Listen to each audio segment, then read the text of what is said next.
प्यारे भारत वासियों 1947 ਦੇ ਵਿੱਚ ਦੇਸ਼ ਆਜ਼ਾਦ ਹੋਇਆ ਔਰ ਹਰ ਸਿਟੀਜ਼ਨ ਨੂੰ ਆਪਣਾ ਮੁਕੱਦਰ ਆਪ ਬਣਾਉਣ ਦਾ ਮੌਕਾ ਮਿਲਿਆ। ਸਾਧਨ ਕਨਸਟੀਚੂਐਂਟ ਅਸੈਂਬਲੀ ਬਣੀ, 299 ਬੰਦੇ, ਹਰ ਵਰਗ, ਹਰ ਭਾਸ਼ਾ, ਹਰ ਸੂਬਾ, ਔਰਤਾਂ, ਖਾਸ ਤੌਰ ਤੇ ਮਾਈਨੋਰਿਟੀਜ਼, ਉਹਨਾਂ ਨੂੰ ਪ੍ਰੋਪਰ ਰਿਪਰੈਜ਼ੈਂਟੇਸ਼ਨ ਮਿਲੀ ਔਰ ਉਹਨਾਂ ਨੂੰ ਇੱਕ ਟਾਸਕ ਦਿੱਤਾ ਗਿਆ एक ऐसा कॉन्स्टिट्यूशन बनाने का जड़ा देश की तकदीर और तस्वीर बदल सके, ऐसी राह पा सके, ऐसी दिशा पा सके कि दशा बदले। 3 साल की कड़ी मेहनत के बाद, विचार वटांदरे के बाद कॉन्स्टिट्यूशन 26 जनवरी 1950 ਨੂੰ हिंदुस्तान के लोगों ਨੂੰ अर्पित किया गया और कॉन्स्टिट्यूशन के अधीन हर हिंदुस्तान का वासी आया और अज तक उस दिन नूं असीं रिपब्लिक डे के नाम के उत्ते सैलीब्रेट करते हैं। इस कॉन्स्टिट्यूशन की जिहड़ी जिंद जान है, रूह है, वो प्रीएम्बल है और प्रीएम्बल उद्घोषणा करता है कि we the people of India give to ourselves a sovereign socialist secular democratic Republic.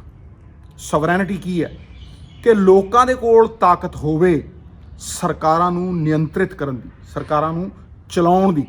ਇਹ ਫੈਸਲਾ ਤੁਸੀਂ ਕਰ ਲਓ ਕਿ ਅੱਜ ਸਰਕਾਰਾਂ ਨੂੰ ਅੰਬਾਨੀ ਅਡਾਨੀ ਚਲਾਉਂਦੇ ਆ, ਨੀਤੀਆਂ ਉਹ ਬਣਾਉਂਦੇ ਆ ਤੇ ਸਰਕਾਰਾਂ ਨੂੰ ਰਬੜ ਦੇ ਗੁੱਡਿਆਂ ਵਾਂਗ ਨਚਾਉਂਦੇ ਆ, ਕਠਪੁਤਲੀਆਂ ਬਣਾ ਕੇ। ਸੋਸ਼ਲਿਸਟ ਤੋਂ ਕੀ ਮਤਲਬ ਹੈ ਕਿ ਜਿੰਨੀ ਆਰਥਿਕ ਤਾਕਤ ਸਰਕਾਰ ਦੀ ਹੈ ਉਹ ਸਭ ਸਿਟੀਜ਼ਨਸ ਤੱਕ ਪਹੁੰਚੇ। ਲੋਕਾਂ ਦੀ ਸਰਕਾਰ ਲੋਕਾਂ ਦੇ ਵਾਸਤੇ ਔਰ ਖਾਸ ਤੌਰ ਦੇ ਉੱਤੇ ਉਸ ਕਤਾਰ 'ਚ ਖੜੇ ਆਖਰੀ ਬੰਦੇ ਦੇ ਵਾਸਤੇ।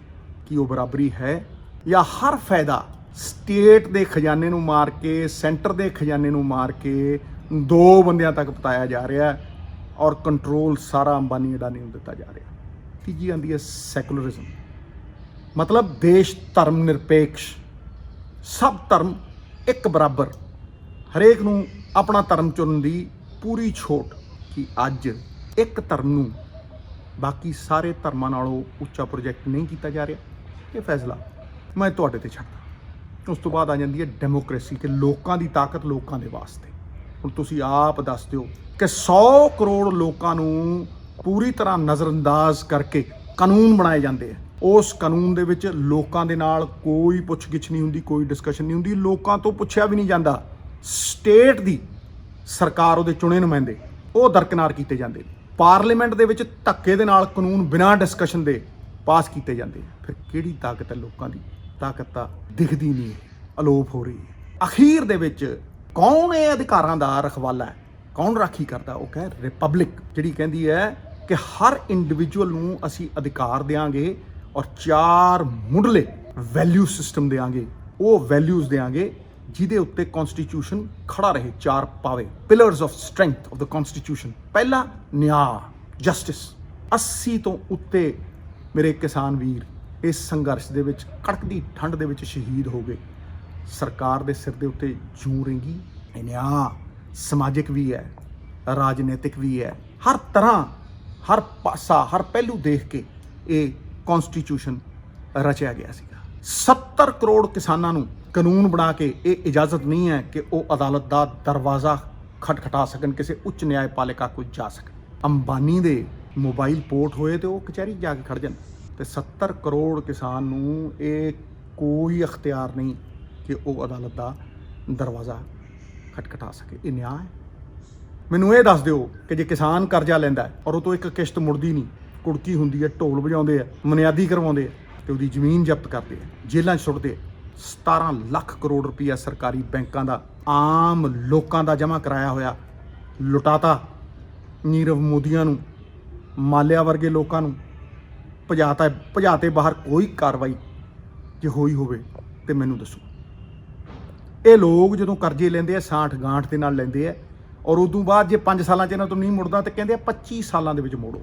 ਕਿਸੇ ਇੱਕ ਕਿਸਾਨ ਨੂੰ ਇਹ ਮੌਕਾ ਦਿੱਤਾ ਕਦੇ ਵੀ 25 ਸਾਲਾਂ ਦੇ ਵਿੱਚ ਮੋੜੋ? ਕੀ ਇਹ ਨਿਆਂ ਹੈ? ਕਾਨੂੰਨਾਂ ਦੇ ਅਧੀਨ ਲਿਆ ਕੇ ਸਾਰੇ ਸਰਕਾਰੀ ਅਦਾਰੇ ਮਾਰ ਕੇ, FCI ਖਾਸ ਤੌਰ ਤੇ ਜਿਹੜਾ ਧੁਰਾ ਹੈ ਫੂਡ ਸਿਕਿਉਰਿਟੀ ਦਾ ਔਰ ਐਗਰੀਕਲਚਰ ਦਾ, ਜਿਹੜੀ ਪੂਰੇ 100% ਹਿੰਦੁਸਤਾਨੀਆਂ ਦੇ ਨਾਲ ਤਾਲੁਕ ਰੱਖਦੀ ਹੈ, ਕਹਿੰਦੇ ਜੀ FCI ਦੀ ਥਾਂ ਦੇ ਉੱਤੇ ਹੁਣ ਅਡਾਨੀ ਦੇ ਸਾਈਲੋ ਪ੍ਰੋਕਿਉਰਮੈਂਟ ਸੈਂਟਰ ਬਣ ਗਏ। ਆੜਤੀ ਵੀਰ ਬਾਹਰ ਉਹ ਪ੍ਰੋਕਿਉਰਮੈਂਟ ਸੈਂਟਰ ਬਣ ਗਏ, ਔਰ ਜੇ 5% ਅਡਾਨੀ ਸਟੋਰੇਜ ਕਰੂਗਾ ਤੇ ਉਹਨੂੰ 100% ਦਾ ਪੈਸਾ ਮਿਲੂ। ਮਤਲਬ maximum support price, minimum support price ਕਾਨੂੰਨ ਦੇ ਵਿੱਚ ਹੈ ਨਹੀਂ। ਔਰ ਉਹਦੇ ਨਾਲ ਅਗਰ ਤੁਸੀਂ ਪੂਰੀ ਤਰ੍ਹਾਂ ਘੋਖ ਕਰੋ ਤੇ 23 ਫਸਲਾਂ ਦੇ ਉੱਤੇ MSP ਹੁੰਦੀ ਹੈ, ਮਿਲਦੀ ਸਿਰਫ 2 ਦੇ ਉੱਤੇ ਹੈ। ਕਿ ਇਹ ਇਨਸਾਫ ਹੈ? ਸਟੇਟ ਲਿਸਟ ਦੇ ਵਿੱਚ ਇਹ ਕਾਨੂੰਨ ਆਉਂਦੇ ਆ, ਇਕੱਲੇ ਸਟੇਟਾਂ ਦਾ ਅਖਤਿਆਰ ਹੈ। ਉਹਦੇ ਉੱਤੇ ਤੁਸੀਂ ਕਾਨੂੰਨ ਬਣਾਉਂਦੇ ਹੋ, ਉਹ ਵੀ ਟ੍ਰੇਡ ਐਂਡ ਕਾਮਰਸ ਥੋਪਦੇ ਹੋ, ਫਿਰ ਸਟੇਟ ਦੇ ਚੁਣੇ ਨੁਮਾਇੰਦਿਆਂ ਨੂੰ ਨਜ਼ਰਅੰਦਾਜ਼ ਕਰਦੇ ਹੋ। ਕਿ ਇਹ ਨਿਆਂ ਹੈ? ਲਿਬਰਟੀ ਇਸ ਚੀਜ਼ ਦੀ ਕਿ ਤੁਸੀਂ ਆਪਣੇ ਵਿਚਾਰ ਪੂਰੀ ਤਰ੍ਹਾਂ ਅਭਿਵਿਅਕਤ ਕਰ ਸਕੋ। ਕੋਈ ਵੀ ਤੁਸੀਂ ਐਕਸਪ੍ਰੈਸ ਕਰਨਾ ਹੋਵੇ, ਤੁਹਾਨੂੰ ਫਰੀडम ਹੋਵੇ ਕਿ ਤੁਸੀਂ ਆਪਣੇ ਵਿਚਾਰਾਂ ਨੂੰ ਚੰਗੀ ਤਰ੍ਹਾਂ ਉਹਦੀ ਅਭਿਵਿਅਕਤੀ ਕਰ ਸਕੋ, ਲੋਕਾਂ ਤੱਕ ਪਹੁੰਚਾ ਸਕੋ। ਤੁਸੀਂ ਮੈਨੂੰ ਦੱਸੋ ਕਿ ਅੱਜ ਕਿਸਾਨ ਨੂੰ ਖਾਲਿਸਤਾਨੀ ਕਿਹਾ ਜਾ ਰਿਹਾ, ਐਂਟੀ ਨੈਸ਼ਨਲ ਕਿਹਾ ਜਾ ਰਿਹਾ।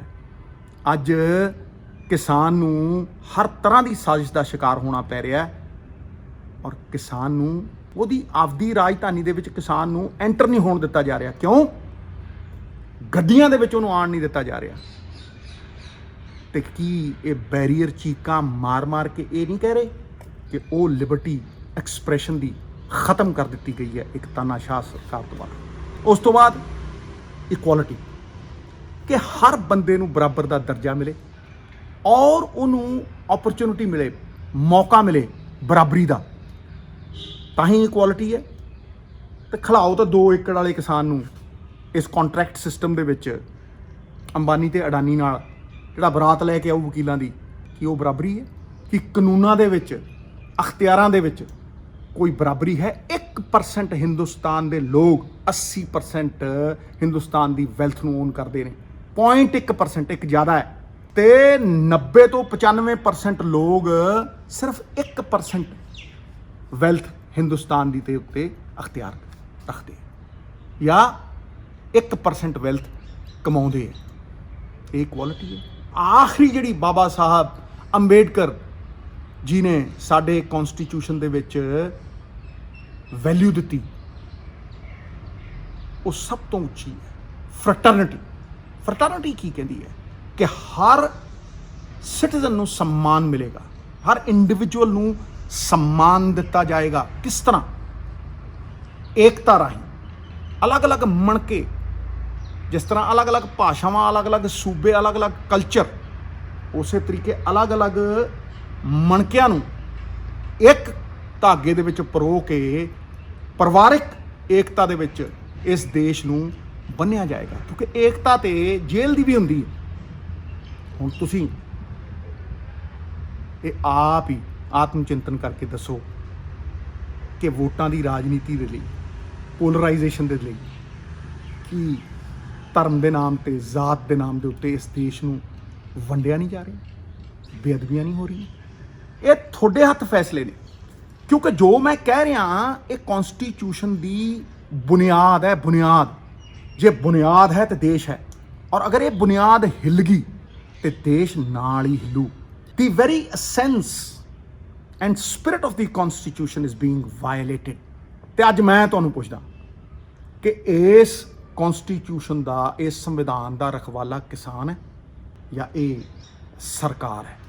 ਤੁਹਾਨੂੰ ਚੁਣਨਾ ਪਊ। ਇਸ ਅੱਛਾਈ ਔਰ ਬੁਰਾਈ ਦੀ ਲੜਾਈ ਦੇ ਵਿੱਚ, ਨੇਕੀ ਔਰ ਬਦੀ ਦੀ ਲੜਾਈ ਦੇ ਵਿੱਚ ਤੁਸੀਂ ਗੈਰ ਸਿਆਸੀ ਨਹੀਂ ਹੋ ਸਕਦੇ, ਤੁਸੀਂ ਨਿਰਪੱਖ ਨਹੀਂ ਹੋ ਸਕਦੇ। ਤੁਹਾਨੂੰ ਪੱਖ ਲੈਣਾ ਪਊ, ਪੱਖ ਪੂਰਨਾ ਪਊ, ਇੱਕ ਪਾਸੇ ਹੋਣਾ ਪਊ। ਔਰ ਜਿਹਨੂੰ ਤੁਸੀਂ ਚੁਣੋਗੇ ਉਹ ਨਿਰਧਾਰਿਤ ਕਰ ਦੂਗਾ ਤੁਹਾਡੇ ਮੁਕੱਦਰ ਨੂੰ ਔਰ ਇਸ ਦੇਸ਼ ਦੇ ਭਵਿੱਖ ਨੂੰ। ਵੰਦੇ ਮਾਤਰਮ। ਜੋ ਬੋਲੇ ਸੋ ਨਿਹਾਲ। ਸਤਿ ਸ੍ਰੀ ਅਕਾਲ।